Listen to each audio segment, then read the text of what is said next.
పాకిస్తాన్ యొక్క డిఫెన్స్ మంత్రి మహమ్మద్ ఆసిఫ్ ఈయన పేరు.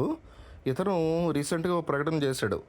ఇవాళ ప్రపంచ స్థాయిలో ఒక హాట్ టాపిక్గా ఇది మారిందనమాట. ఈ ప్రకటన ఇది గనక జరిగితే ఈ ప్రపంచం ఏమవుతుంది? ఒక $1 బిలియన్ క్వశ్చన్. భారత్ మా మీద 100% మిలిటరీ యాక్షన్ తీసుకుంటారు, ఇందులో ఎటువంటి సందేహం లేదు అని ఓపెన్గా చెప్పేశాడు. ఇప్పుడు మా పాకిస్తాన్ ఏం చేయాలి? ఈ రిపోర్ట్ని ఇతను పాకిస్తాన్ ప్రభుత్వానికి అందజేశాడు. ఇతను చాలా ముఖ్యమైనటువంటి విషయాన్ని రిపోర్ట్లో పెట్టుకొచ్చాడు, చాలా ఆధారాలతో మాట్లాడాడు.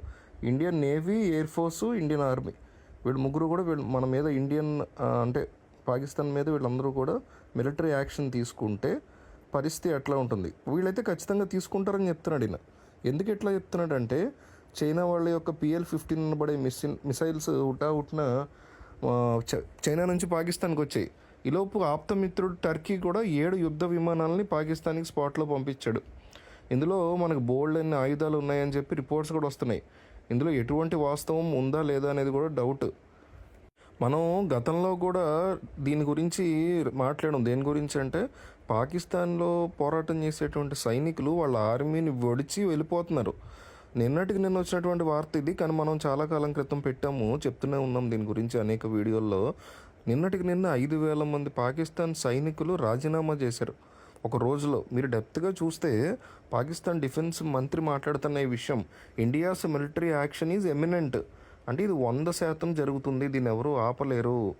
అలాంటప్పుడు భారత్కి పాకిస్తాన్కి మధ్య ఒక పెద్ద యుద్ధం వస్తుందా అంటే, ఇతను చెప్తున్న అతి ముఖ్యమైన రీజన్ ఇది. ఒక డాక్యుమెంట్, క్లాసిఫైడ్ డాక్యుమెంట్, ఇది లీక్ అయింది, ఇండియన్ మీడియాకు వచ్చింది. ఇందులో వీళ్ళు ఏం మాట్లాడుతున్నారంటే, మన ముజాహిద్దీన్స్ అంటే మన పోరాటదారులు, దేశం కోసం పోరాటాలు చేసేవాళ్ళు, వీళ్ళ మెషిన్ అంటే కాశ్మీర్, పాకిస్తాన్ వాళ్ళది. కాశ్మీర్లో అల్లకల్లోలం సృష్టించడం. మన ముజాహిద్దీన్స్ ఈ పహల్గామ్ అనేటువంటి దాని మీద కాల్పులు జరిపినప్పుడు అందులో 26 మంది మరణించినప్పుడు దీన్ని పెట్టుకుని ఇవాళ భారత్ మన మీద యుద్ధం చేయడానికి అన్ని రకాల సిద్ధమవుతున్నారు.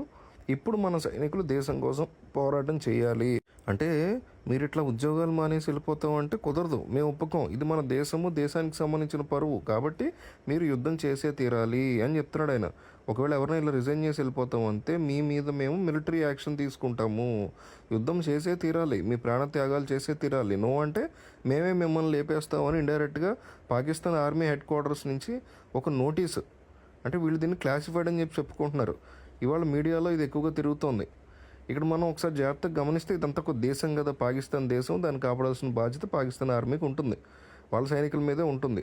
వాళ్ళకి ఇంతలా ఎందుకు భయం అంటే, భారత్ ఎప్పుడు ఎక్కడి నుంచి ఎలాంటి దాడులు చేస్తుందో, మన ప్రాణాలు ఎప్పుడు పోతాయి అనేటువంటి భయం పాకిస్తాన్ ఆర్మీలో కొట్టొచ్చినట్టు కనిపిస్తుంది. చాలా క్లియర్గా వీ కెన్ సీ. ఎందుకు అంటే, అసీం మునీర్ అనబడేటువంటి ఒక చేతకాన్ని వాళ్ళ చీఫ్, ఇతనే కదా దీని అంతటికీ కారణం. ఇతను తలుచుకుంటే ఇలా దాడిని ఆపగలడు కదా, ఈ ముజాహిద్దీన్స్ని ఆపగలడు కదా, కానీ చేయలేదు.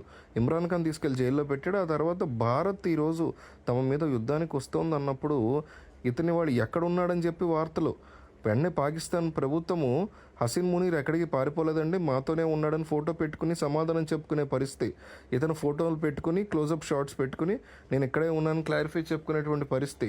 ఎందుకంటే ఇతను ఏం చేశాడు, ఎక్కడ ఇండియా వైపు నుంచి ఎక్కడైతే యాక్షన్ ఉంటుందో, మిలిటరీ యాక్షన్ ఉంటుందో అని చెప్పి భయపడి ఇతని ఫ్యామిలీ మొత్తాన్ని తీసుకెళ్ళి యూరోప్లోనే ఎక్కడో దాచిపెట్టుకుని ఉన్నాడు. అంటే ఇతని ఫ్యామిలీ మొత్తం అందరూ కూడా సేఫ్గా ఉండాలి. కానీ మరి మా పరిస్థితి ఏంటి? మేము మామూలు సైనికులం కదా, మేము అమెరికా వెళ్ళలేం, యూరోప్ వెళ్ళలేం, మరి మాకు ఫ్యామిలీస్ లేవా? ఇది వాళ్ళు అడుగుతున్నటువంటి ప్రశ్న. నువ్వు క్రియేట్ చేసినటువంటి యుద్ధం అని అంటున్నారు వాళ్ళు ఓపెన్గా. ఎందుకంటే ఈ తీవ్రవాదుల్ని పెంచి పోషించేది, భారత్ మీదకి పంపించేది ఎవరు? ఈ పాకిస్తాన్ ఆర్మీ కదా, ISA వాళ్ళే కదా. సో మీరు ఇలా యుద్ధాలు సృష్టిస్తారు. ఒక భారత్ కనుక యుద్ధం చేయాలి అని వస్తే మేమెందుకు చేయాలి మీ మీద? మీ తరఫున, మా దేశం తరఫున మీ తీవ్రవాదులను ఎవరైతే మీరు కంట్రోల్ అయ్యేదో వాళ్ళనే పంపించుకోండి మా ప్లేస్లో. వాళ్ళెవరో చేసిన పిచ్చి చేష్టలకి మేమెందుకు బలి పశువులు అవ్వాలనే ఫీలింగ్ అక్కడ క్లియర్ కట్గా. మా ప్రాణాలు ఎందుకు పోవాలి, మేము పాకిస్తాన్ వైపు నుంచి ఎందుకు చేయాలి అని వీళ్ళు అడుగుతున్నటువంటి ప్రశ్న. ఇందులో న్యాయం ఉంది కదా. మరి ఒక సైనికుడు, ఇండియన్ ఆర్మీ నుంచి ఒక సోల్జరు రోడ్డు మీద కనిపిస్తే మనకు గర్వంగా ఉంటుంది. అరే, మన దేశం కోసం పోరాటం చేసే ఒక యుద్ధ వీరుడని మనం ఫీల్ అవుతాం, గర్వంగా ఫీల్ అవుతాం. ట్రైన్లో వెళ్తున్నప్పుడు మన ఆర్మీ సోల్జర్ కూర్చుంటే మనకు గర్వంగా ఉంటుంది. అలాంటిది పాకిస్తాన్లో మీకు సైనికుడు అంటే ప్రతి ఒక్కడు చీ కొడుతున్నాడు.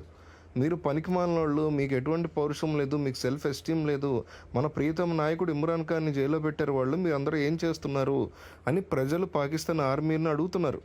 మరి వాళ్ళకెలా ఉంటుంది? వాళ్ళకి దేశభక్తి అనేది అవసరం లేదు. జీతాలు లేవు, సరైన వస్తువులు లేవు.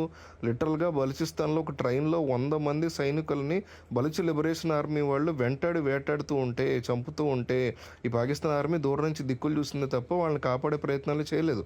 కార్గిల్ యుద్ధంలో అక్కడ సైనికులు మరణించినప్పుడు వీళ్ళు మా సోల్జర్స్ అని కూడా వాళ్ళు క్లెయిమ్ చేసుకోలేదు. అలాంటి ఒక ఉద్యోగం మాకెందుకు?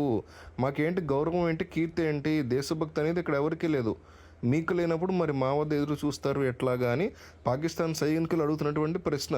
ఇదంతా చూసి వాళ్ళ డిఫెన్స్ మినిస్టర్ ఏమంటున్నాడు, ఖచ్చితంగా మనం వీకెస్ట్ పాయింట్లో ఉన్నాం, భారత్ మనల్ని ఖచ్చితంగా కొట్టే పరిస్థితి ఉంది. సో కొట్టినప్పుడు మనం ఏం చేయాలి? మనం వాళ్ళని ఆపగలమా? ఈ తీవ్రవాదులను పెట్టుకుని ఇండియన్ ఆర్మీని ఆపే పరిస్థితి ఉందా?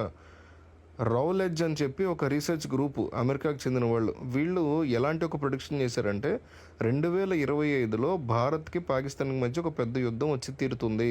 ఇది వచ్చినప్పుడు మాత్రం 50 మిలియన్ పౌరుల ప్రాణాలు మీకు డేంజర్లో పడినప్పుడు భారత్ ఏ స్థాయిలో అంటే ఇంతకుముందు ముందున్న విషయాలంతా కూడా పక్కన పెట్టేసి పాకిస్తాన్తో ఒక డైలాగు, నెగోసియేషన్, మాట్లాడడం, పీస్ఫుల్ రెజల్యూషన్, నథింగ్ డూయింగ్ ఈసారి ఏమీ ఉండవు, మొత్తం కూడా పక్కన పెట్టేశారు.